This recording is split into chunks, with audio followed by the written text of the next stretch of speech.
안녕하세요. 이번에는 주기율표에 대한 내용을 같이 보도록 합시다. 주기율표에 대한 내용들은 통합과학에서 배운 내용과 사실상 크게 차이는 없어요. 그래서 여러분이 배웠던 내용을 가지고 다시 한번 되새겨가면서 공부를 하면 되겠습니다. 먼저 주기율표를 다시 한번 간단히 설명하면, 주기율표의 가로줄은 우리가 주기라고 이야기를 하고, 주기는 대략 1주기부터 7주기까지 있다 라고 이야기를 하죠. 그리고 족이라고 해서 이 족은 1족부터 18족까지가 있었습니다.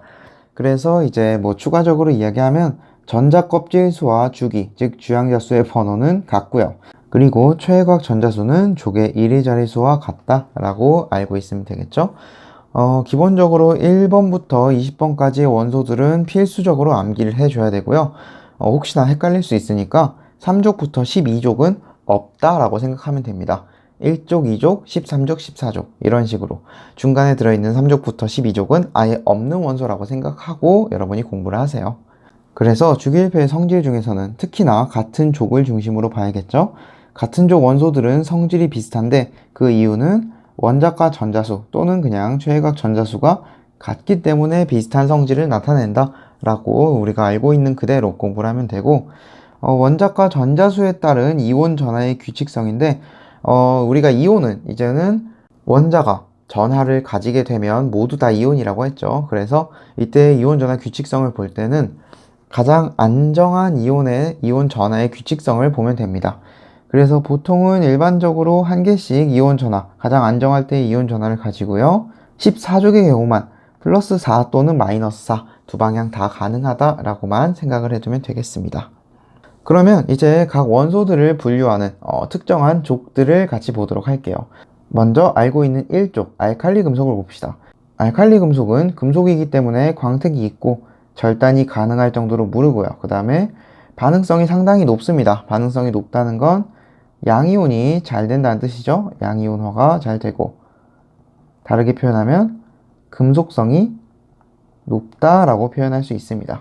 그리고 밀도는 낮은 편이고요. 그리고 플러스 1가의 양이온이 되기 쉽다 정도까지만 보면 됩니다. 새로 추가된 건 2족, 알칼리 토금속이라고 부르는 2족인데 토양에 풍부하다라고 해서 알칼리 토금속이라고 불러요. 알칼리 토금속은 알칼리 금속과 얼추 비슷하지만 족 번호가 하나 증가한 만큼 반응성이 살짝 떨어집니다. 그래서 알칼리 토금속에 대해서 알아둬야 될 내용이라고 하면 플러스 2가 양이온이 되기 쉽고요. 그리고 알칼리 금속 다음으로 반응성이 높다라는 것 정도만 보면 되겠습니다. 세 번째, 할로젠 원소. 17쪽의 할로젠 원소는 대표적인 비금속 원소들이죠. 그래서 반응성이 매우 큰데 이 경우에는 음이온이 되는 반응성이다 라고 이야기를 했죠. 그래서 다른 말로 비금속성이라고도 이야기를 하고요. 원자 번호와 반응성은 반비례한다라는 거, 반비례한다라는 것도 기억을 해둡시다. 그래서 할로젠 원소는 마이너스 1가 음이온을 생성한다 정도까지만 딱 보면 되고요. 비활성 기체는 18족 원소들, 가장 안정한 전자 배치를 갖는 원소들을 의미하죠. 그래서 상온에서 기체 상태로 존재하고요. 화학 반응을 하지 않기 때문에 원자 상태로 단원자 분자로 존재하고 반응성이 거의 없다라는 거.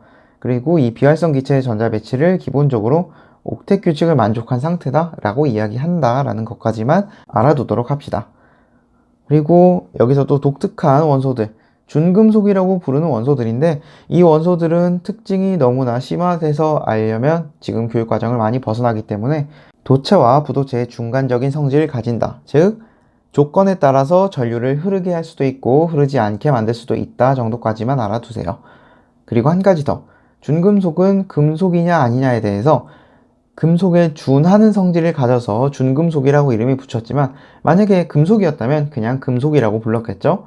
그래서 준금속은 금속은 아니다 라는 것 정도까지만 보고요. 주기율표는 사실상 우리가 새로 배울 만한 내용이 크게 많이 있지 않기 때문에 이번 영상 여기서 마무리하도록 합시다.